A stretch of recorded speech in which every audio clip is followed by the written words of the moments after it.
नमस्कार। सवाल तो पूछेंगे में आपका स्वागत। मैं राजेश सोनी और आज का हमारा विषय है एमपी में शाह।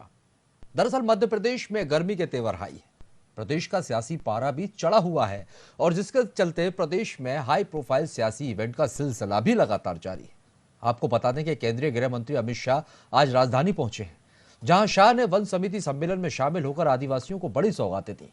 तो वहीं कांग्रेस ने भी रतलाम में पीसीसी चीफ कमलनाथ की अगुवाई में बड़े राजनीतिक कार्यक्रम का आयोजन किया। प्रदेश में इस बार जीत के मंत्र के लिए राजनीतिक पार्टियां आदिवासियों को साधने में जुटी हुई हैं। ऐसे में बड़ा सवाल यह है कि क्या आदिवासियों के सहारे ही लगेगी राजनीतिक पार्टियों की नैया पार? इसी पर आज हम चर्चा करेंगे। कई मेहमान भी हमारे साथ होंगे, लेकिन उससे पहले देखिए हमारी खास रिपोर्ट। मिशन 2023 को देखते हुए एमपी में सियासी बिसात बिछनी शुरू हो गई है। बीजेपी और कांग्रेस अपनी अपनी सियासी जमावट में जुट गए हैं। आगामी विधानसभा चुनाव के मद्देनजर केंद्रीय गृह मंत्री अमित शाह का भोपाल दौरा अहम माना जा रहा है। वन समितियों में काष्ठ और बांस की लाभांश की 55 करोड़ की राशि आज वितरित की गई। 12 लाख से ज्यादा तेंदुपत्ता संग्राहकों को 68 करोड़ रुपया सीधा बिचौलिए के बगैर उनके बैंक अकाउंट में भेजने का काम किया गया है। और वन ग्राम, जो सालों से वन ग्राम अनेक कठिनाइयों से जूझते थे, वो परिसीमन की हो, चाहे पंचायती राज की हो, आवास और कृषि कार्य हेतु बैंक लोन नहीं मिलते थे, रेवेन्यू अधिकार नहीं मिलता था, पटवारी आपको बहुत हल्के से लेता था।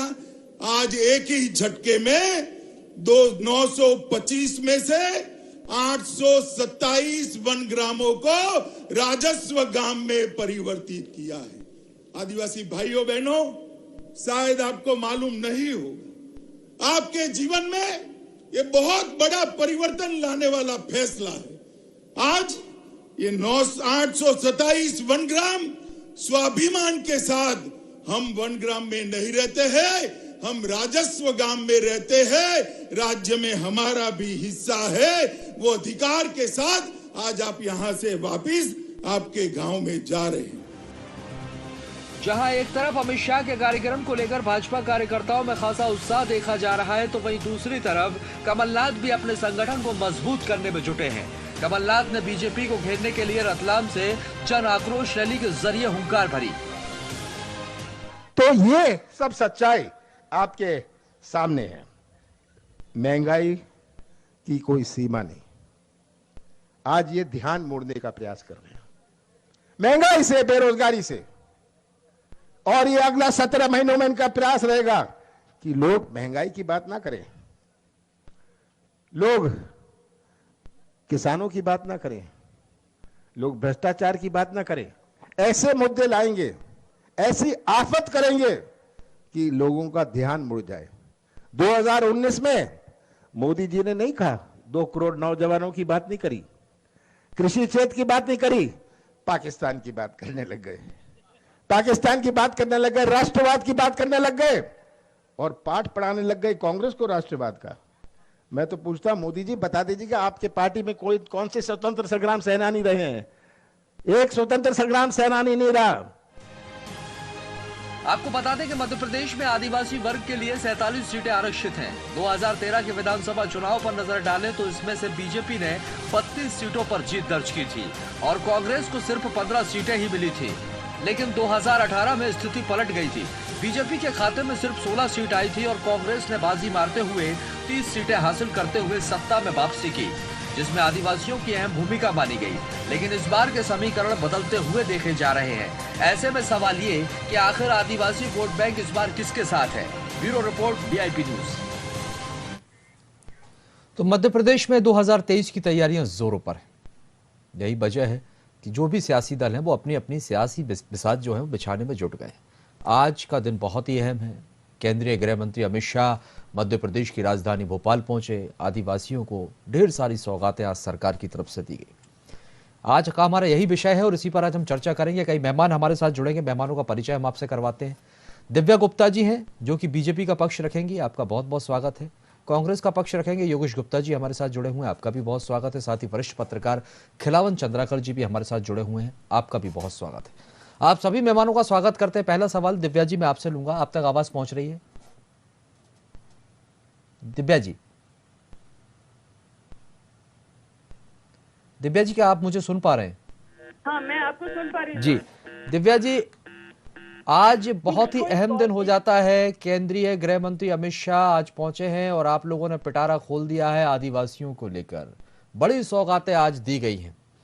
अब ऐसे में सवाल ये खड़ा होता है कि 2023 में चुनाव है और काफी अहम माना जाता है आदिवासी वोट बैंक, क्योंकि अगर हम पिछले नतीजों की बात करते हैं तो 2018 में जो नतीजे आए थे उसमें कांग्रेस को कहीं ना कहीं सफलता मिली थी और यही वजह है।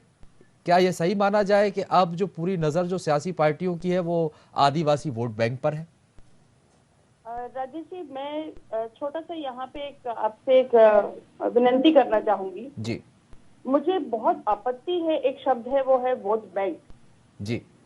देखिए, अभी तक ये चलता आ रहा था, कांग्रेस का ये मत था और कांग्रेस का ही ये हमेशा से एक ध्येय रहा है कि जो हितग्राही है, जो गरीब जनता है, जो बिल्कुल निश्चित तरह के लोग हैं, उनको हमेशा उन्होंने एक वोट बैंक माना है जी। उन्होंने कभी उन्हें हितग्राही नहीं माना और इस बात को लेके मुझे हमेशा आपत्ति रही है।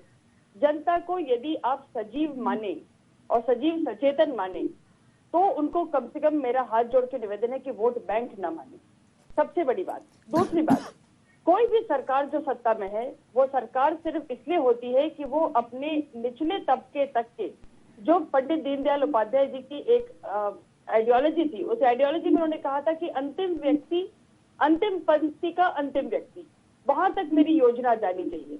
अब जब योजना जा रही है तो आपत्ति हो रही है, अब उसको वोट बैंक को साधने की बात करी जा रही है। तो अगर हम अपनी योजना वहां तक लेके जाना चाह रहे हैं, अब अपनी आइडियोलॉजी को नीचे तक पहुंचाना चाह रहे हैं, तो इसमें आपत्ति किस बात की होनी चाहिए और उसको वोट बैंक क्यों माना जाना चाहिए? ये तो हमारा ध्येय है, लक्ष्य है और यही हमारा काम करने का तरीका है, यही हमारी आइडियोलॉजी है। हमारे जो बड़े बूढ़े जो हमको सिखा के गए हैं, जिन्होंने हमें दिशा निर्देश दिए हैं, जिन्होंने हमें इस पार्टी की धरोहर है, उन्होंने हमको यही सिखाया है कि इस अंतिम व्यक्ति तक आपको पहुंचना है। वहां तक हम पहुंच रहे हैं और काम कर रहे हैं।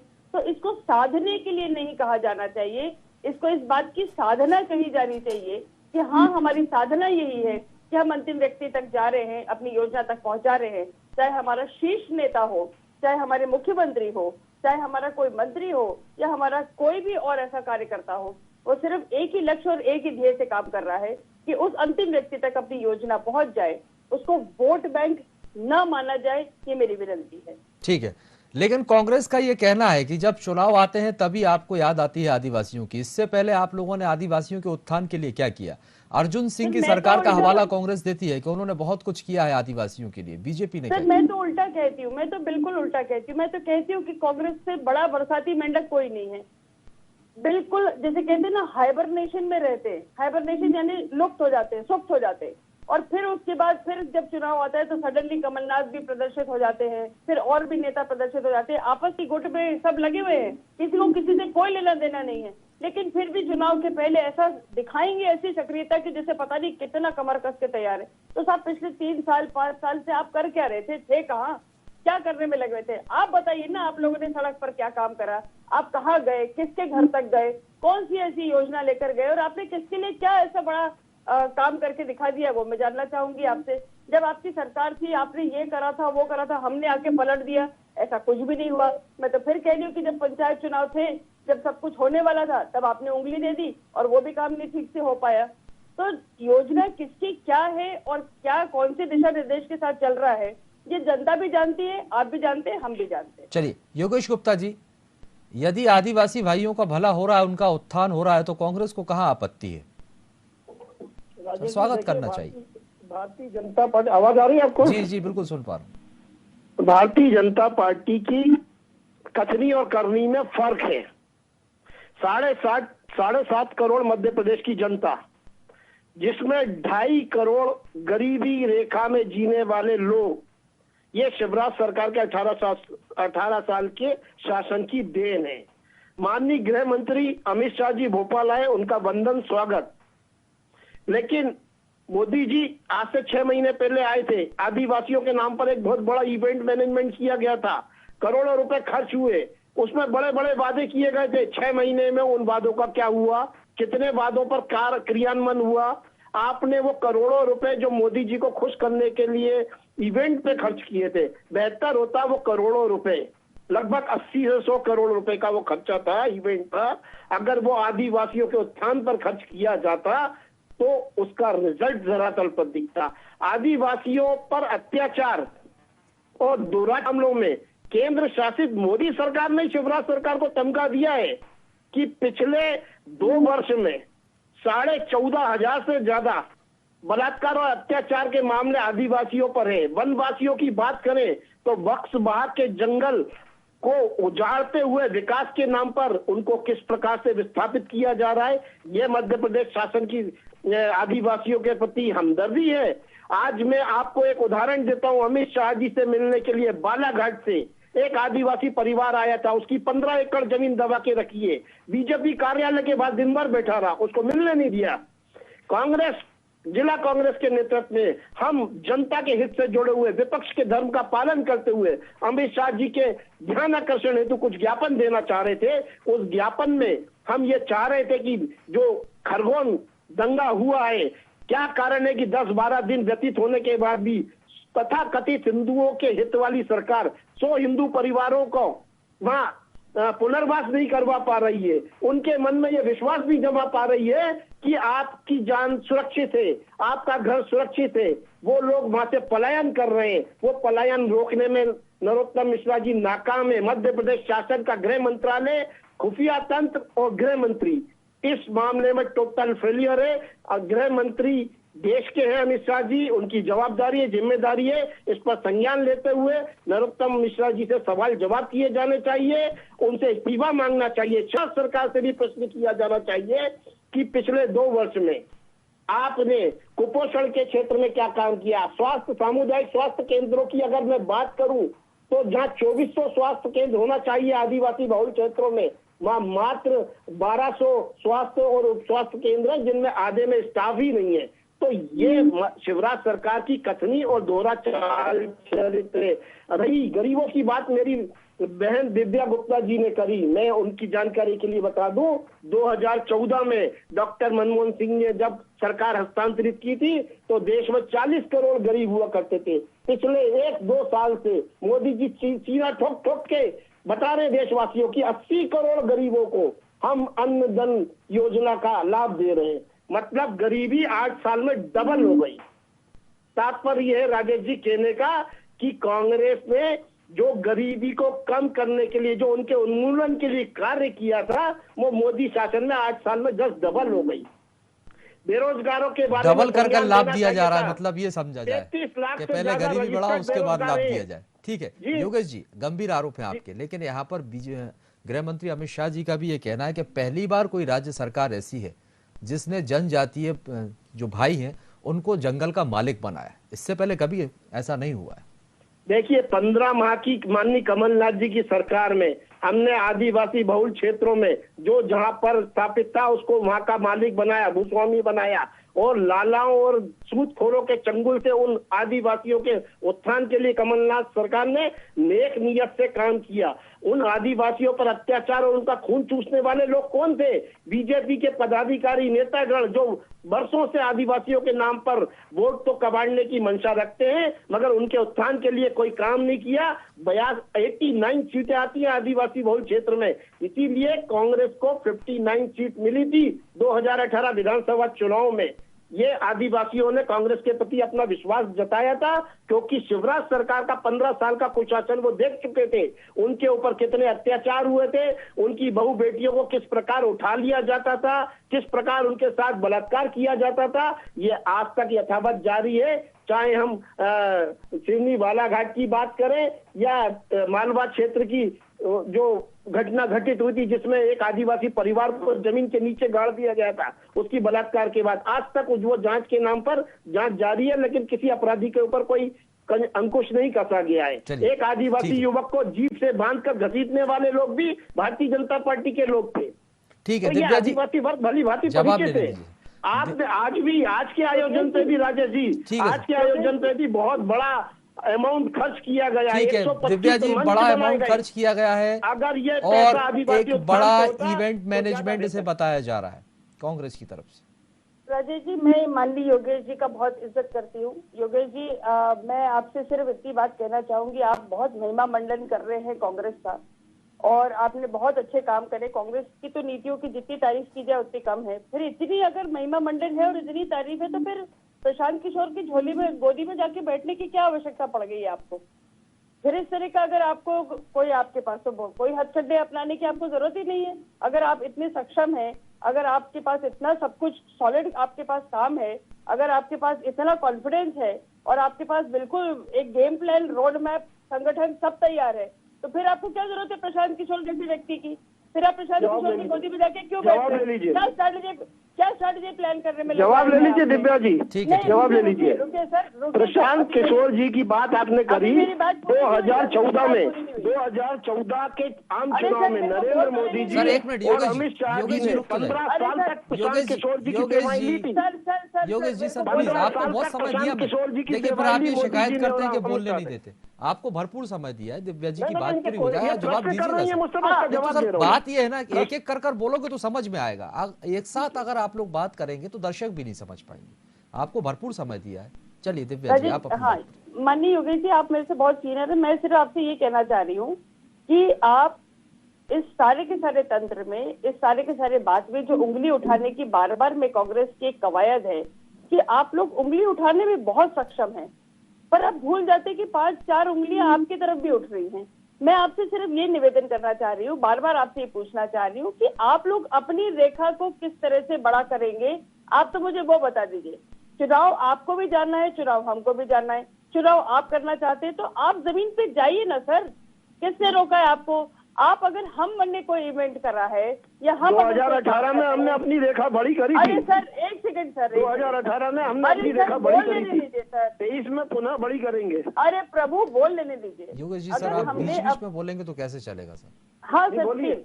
ठीक है सर, भरपूर समय दे अगर रहा हूं। हम उनको अपनी बारी हम पे लोग बोलने अगर दीजिए। कोई काम कर रहे हैं, हम योजना लेके जा रहे हैं, हम हितग्राही तक पहुंच रहे हैं, तो सर क्यों आप लोग को तकलीफ क्यों होती है? आपको कष्ट क्यों होता है? आप अपने कर्मों पे क्यों नहीं विश्वास करते?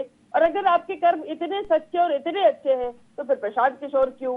कमलनाथ इतने सच्चे और इतने अच्छे हैं तो फिर प्रशांत किशोर क्यों? अगर आपके अंदर कोई गुटबाजी नहीं है, सब कुछ बहुत अच्छा है, ऑल इज वेल। क्या दिव्या जी, अगर प्रशांत किशोर यदि कांग्रेस में दिव्या शामिल जी होते हैं शायद तो आज उससे का बीजेपी को क्या टॉपिक भूल आपत्ति हो चुकी सकती है। उनकी प्रशांत अपनी किशोर पर रणनीति इनकी सुई अटक गई है। ठीक है, कोई बात नहीं सर, चलिए, कोई जवाब बात ले नहीं, लीजिए। मैं- योगेश गुप्ता जी, मेरे चलिए, प्रश्न जल्दी है, से। आप उस प्रश्न का जवाब दे दीजिए। देखिए राजेश जी, प्रशांत किशोर के ऊपर जो सुई दिव्या जी की अटकी हुई है ना, 15 साल मोदी और अमित शाह जी ने उनके सेवाएं ली हैं और उसके बदले में मोटा भुगतान किया है। वो एक राजनीतिक रणनीतिकार है, समय समय पर हर पार्टी उनकी सेवाओं को लेती है।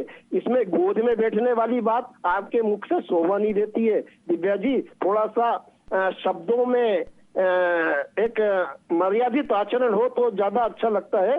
बाकी रही बात आज के दौरे की अमित शाह जी की, तो बेहतर होता कि वो शिवराज सरकार से उनके कार्यकाल जो पिछले 2 साल के हैं उन पर जवाब मांगते, तो तारीफ ना कि करते हुए प्रचार गए मंत्री शिवराज बन जी के आते। की। उन्होंने तो ना तारीफ कि की है, प्रचार उन्होंने तो तारीफ की देखिए, है अगर मुख्यमंत्री अगर शिवराज सिंह अगर चौहान की। 35 लाख जी राजेश जी, अगर 35 लाख युवा बेरोजगार है मध्य प्रदेश का और अमित शाह जी तारीफ करते हैं तो वाकई शिवराज जी तारीफ के लायक है। अगर हमारा किसान जो पहले 23,000 से ज्यादा मरा था पुनः 4,000 मर चुका है, आत्महत्याएं कर चुका है, तो यकीनन शिवराज जी तारीफ के लायक है। यूरिया का खाद संकट बरकरार है और शिवराज जी की तारीफ हो रही तो वाकई तारीफ बनती है।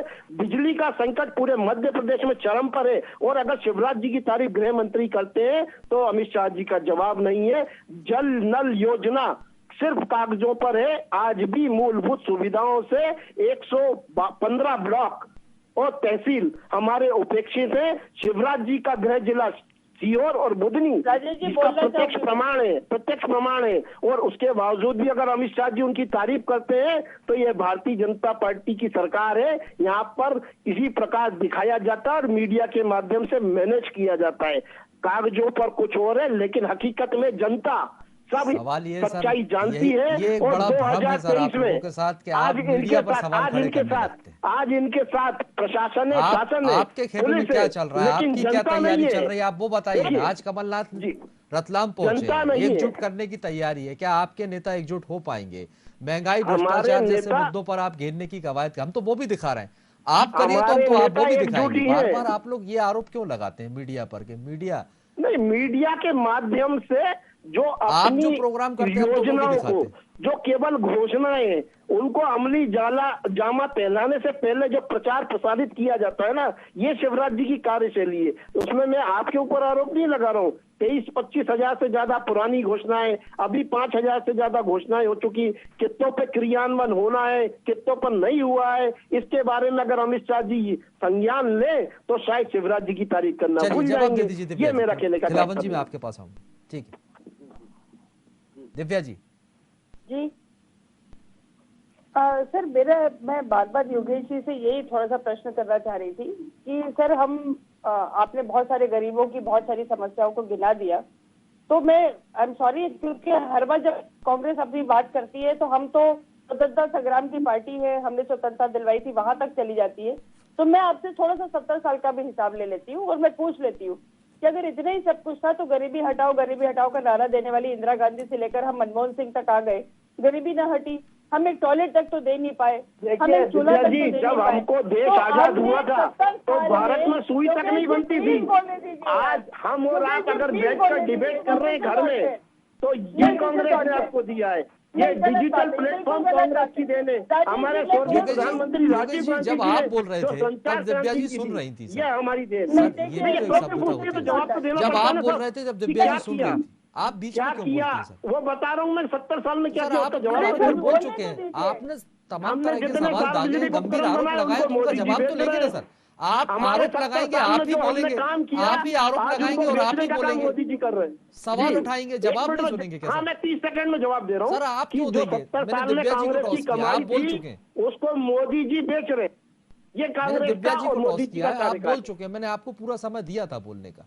अरे अब आप साहब, बीच क्या में बौखला बोलने जाते लगते हो हैं। आप भी एकदम से। ठीक है, चलिए चलिए दिव्या जी जल्दी से देखिए, बात पूरी कीजिए, हमारे साथ और बस भी मेरा मेहमान जुड़े हैं। सिर्फ प्रश्न ये है कि बहुत अगर आप इतने कॉन्फिडेंट है, बहुत कुछ अच्छा है, तो आप अपने कर्म करिए, अपने कर्मों पे विश्वास करिए, उंगली ना उठाइए और देखते हैं जनता के बीच में आपने भी जाना है, हमने भी जाना है, है, आप- हमारी योजनाएं क्या आप है, अपनी हम तैयारी क्या कीजिए, क्रियान्वयन बीजेपी कर की रहे हैं। अपनी तैयारी। खिलावन चंद्राकर हमारी जी आपके पास तैयारी आऊंगा, है, ठीक है बिल्कुल मैडम। सही है। खिलावन जी आपके पास आऊंगा।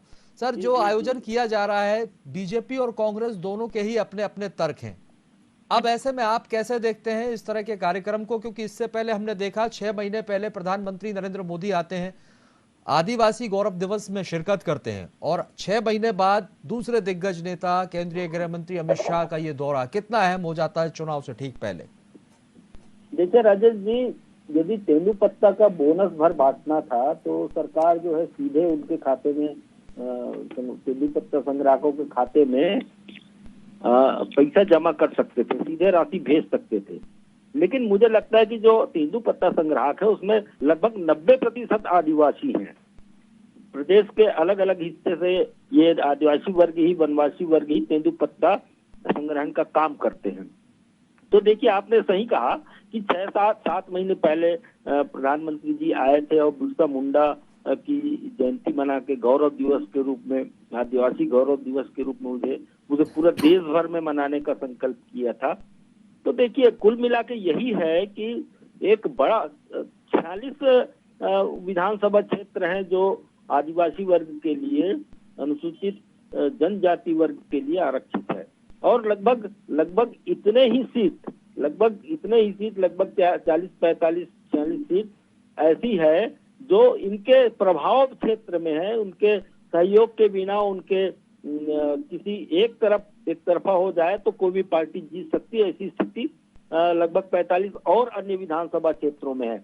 लगभग 90 विधानसभा क्षेत्र को लेकर के आदिवासी को लुभाने का बहुत बड़ा प्रयत्न है भाजपा का, और ये इस काम में पहले से तेजी लाई गई है, क्योंकि इस समय लगभग 29 विधानसभा क्षेत्र ऐसे हैं 45-46 में से, जिसमें अभी कांग्रेस के विधायक हैं, और उस उससे पहले जो हुआ करता था 18 के पहले के चुनाव में, 13 के चुनाव में, उसमें लगभग 36 सीट जो है बीजेपी के पास थी। तो कुल मिला के ये कहना है कि आदिवासी वोटर जो है बीजेपी के खाते से खिसकते जा रहे हैं, उसको लेकर के एक व्यापक कार्यक्रम तय किया जा रहा है।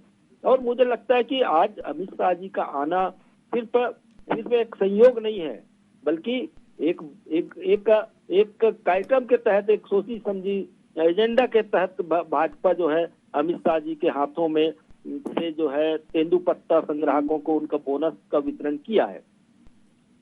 दूसरी बात मैं महत्वपूर्ण ये भी मानता हूं कि जिस आपने 18 के चुनाव के पहले अमित शाह प्रदेश राष्ट्रीय अध्यक्ष हुआ करते थे भाजपा के 18 के पहले, और वो कई 2 दिन लगभग लगातार भाजपा कार्यालय में चुनाव के एक महीना पहले भाजपा कार्यालय में प्रवास किए, अलग अलग वर्गों से बातचीत की, अलग अलग तरह से वो कसावट लाने का प्रयास किया और दावा भी किए थे यहाँ मध्य प्रदेश में, भोपाल में, कि अब की बात 200 के पार कहे थे वो। और उसी नारे को बाद में भाजपा के कार्यकर्ताओं ने पूरा जोर लगा के उसको करने की कोशिश की, लेकिन दुर्भाग्य है पार्टी की, मैं मानता हूँ, या कहीं कमजोरी रही होगी या कांग्रेस की ज्यादा प्रयास रहा होगा कि सत्ता में जाने से भाजपा चूक गई। तो मुझे लगता है कि कुल मिला के आज फिर से वही दोहराया जा रहा है। आज फिर से एक घंटे पौन घंटे लगभग जमहूरी मैदान में ही शीर्ष नेताओं के साथ बैठ के अमित शाह जी ने चर्चा की। क्या चर्चा की बंद कमरे में ये तो पता नहीं, लेकिन हाँ, मध्य प्रदेश के 5 शीर्ष नेता वहाँ मौजूद थे, तो कोई न कोई चुनावी रणनीति को लेकर बात कही गई होगी। तो निश्चित तौर पे आने वाले 23 के विधानसभा चुनाव और 24 के लोकसभा चुनाव के रिहर्सल के रूप में, तैयारियों के रिहर्सल के रूप में या तैयारियों के रूप में उसको देखा जाना चाहिए। बाद में वो अभी बैठक संभवतः चल रही होगी बीजेपी कार्यालय में, और बीजेपी कार्यालय में वो पदाधिकारियों के साथ बैठक करेंगे। निश्चित रूप से वहाँ चुनाव की तैयारियों को लेकर के बात होगी। निश्चित रूप से एजेंडा जो तय किया गया है उस पर किस तरह से आगे बढ़ना चाहिए, इस पर बात की गई होगी। तो मुझे लगता है कि अभी से पूरी तैयारी लोकसभा विधानसभा पहले, उसके बाद लोकसभा चुनाव के लिए भाजपा पूरी तरह से कमर कसते हुए आगे बढ़ रही है। और उसी का एक हिस्सा के रूप में आप जमहूरी मैदान में सबके सब फिर से एक बार 7 महीने के अंतराल में पूरे प्रदेश के आदिवासी को इकट्ठा किया गया था। जी निश्चित रूप से, क्योंकि जिस तरह से आपने जिक्र किया है, भाजपा जो है वो चुनावी मोड में है और हमेशा भाजपा की तैयारियां जोरों से दिखाई देती हैं। इस बार कांग्रेस भी पीछे नहीं है, कांग्रेस ने भी घेरने की पूरी तैयारी कर ली है। दोनों ही दल आमने सामने और दोनों की नजर आदिवासी वोट बैंक पर। बहुत बहुत शुक्रिया आप सभी मेहमानों का हमारे साथ जुड़ने के लिए। तो आपको बता दें कि मध्य प्रदेश में 2023 में विधानसभा चुनाव है। अब ऐसे में सबसे अहम हो जाता है प्रदेश में आदिवासी वर्ग। आपको बता दें कि आदिवासी वर्ग के लिए 47 सीटें ऐसी हैं जो आरक्षित की गई हैं। लेकिन यदि हम पहले जाते हैं 2013 की बात करते हैं तो इसमें बीजेपी को 32 सीटों पर जीत दर्ज मिली थी। कांग्रेस ने सेंध की लगाई और 2018 में स्थिति को पलट दिया। लेकिन इस बार फिर बीजेपी नहीं चाहती कि वो तस्वीर दोहराई जाए और यही वजह है कि बीजेपी दमखम के साथ जुट गई है और इसी को लेकर आज गृह मंत्री अमित शाह का यह दौरा बहुत ही अहम माना जा रहा है। फिलहाल के लिए बहुत बहुत शुक्रिया हमारे साथ जुड़ने के लिए और आगे की खबरों के लिए आप लगातार बने रहिए VIP न्यूज के साथ।